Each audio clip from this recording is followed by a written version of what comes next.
Samtel balshakoriso.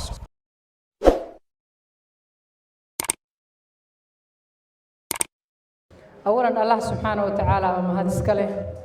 إن أقول كل مي مدشان قروح ذبضن ويسوق مقابيين شركة السمتل مرة بعد مرسد حاد وقام هذا علينا كلن كان قروح ذبضن يعسمادي يقددي شرفت لهاي يولي بوحفي عنه إنه شجع إنه صعدة عاد بيوم هتسينين سمتل يعني أنا بحكم فرح سنة هاي أنا كم إذا هاي ومدبنا كم إذا ها معاميش السمتل runtiina aan faa'iidooyin badan ka helay aad baan uga mahad celinayaa ka macmiil ahaan iyo ka mas'uul ahaanba waxaan kaloo uga mahad celinayaa barnaamijyada bulshada anfaca oo ay hadda inoo soo bandhigeen uu ka mid yahay adeega sida la sheegay amaahda maadaama biilku markuu kaa go'aad xoogaa ka sii amaahanaysa runtii waa adeeg aad cajiib u ah dad iska wadan tropical ku nool baanahay oo iska kululo biilku namaba gaarsiiyo soddonka marka insha Allah halkaas khayr badan baa ku jira waxaan aad u dhiirigelinayaa oo aan ugu baaqaynaa ganacsatada Soomaaliyeed in free competition ku uu bato markasta oo uu batana horumarka dalka badanaya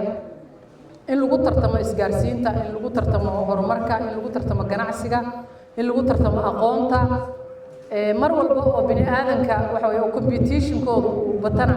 horumar badan baa imaanaya waxa daboolmaysa baahi badan oo furnayd aad baan uga mahad celinaynaa shirkadda Samtel runtii maadaama aan nahay macaamiisha isticmaashana waa shirkadda aan qiimo weyn u hayno iyo ahmiyad weyn shirkadda Golis oo iyaduna la tartanta oo aan aragno hadda maaragtay in Yaasi Cabdisamad uu hadda ay sheegay cunaqabatay badan ay naga degtayna ayagana khayr Allah siiyo kuwa badan oo aan inay yimaadaan jecelnahayna waan soo dhaweyn doonaa shirkadana waxaan uga mahad celinaynaa adeeg kasta oo aad keenteen kolay wixii dardaaran ahaa iyo wixii faafreeb ahaa mas'uuliyiintii ugu horeeyay baa soo gudbiyay shirkadana aad baan uga mahad celinayaa intii aan anagu wax sheegin ka hor in ay iyagu ka fakareen in ay maaragtay ku sameeyaan faafreeb waxyaalaha anshaxumada ahaa maadaama anagu nahay in adduunyadu iska maaragtay fasahaadkeedu aad u badan yahay oo mar kasta oo ay badato ilbaxnimada iyo xadaaradu waxa badanaysa ama waxa imanaya effect badan oo shariicada islaamka lid ku ah oo la inagu la tartamayo oo la inagu dilayo oo la inagu fasahaadinayo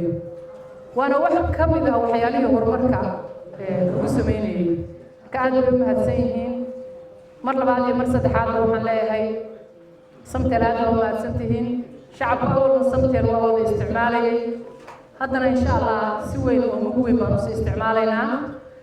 waxa kale oo rabay inaan ku darsado intaas waxaynu ognahay in gobolkeena mudug ay ka jirto xaalad lacagta Soomaaliga ahayd oo dhacday dad islaam ah baynu nahay oo muslimiin ah dad baa magaalada waxay ku qabaan dhibaato badan gaajo jirta dad xoogsata ah baa jiray oo masaakiin ah oo maalintii waxa ay soo shaqaystaan dabka ku shuban jiray waxaan ku boorinayaa dadka islaamka oo haysta iyo shirkadaha Ilaahay subhanahu wa ta'ala uu deeqay hantidaas quruxda badan oo gaadhay xadaarada inta leeyahay hoos u fiiriyaan wali waxaan aad u jeclaan lahaa maanta qadada aan halkaan ku cunay qof ahaan aan aad uga mahad celinayaa inta yada in la eego masaakiin oo waxa laga heli karaa maanta aan qadayn magaalada in dadkaas hoos loo fiiriyo oo la caawiyo oo haddii shirkaduhu ay samayn karaan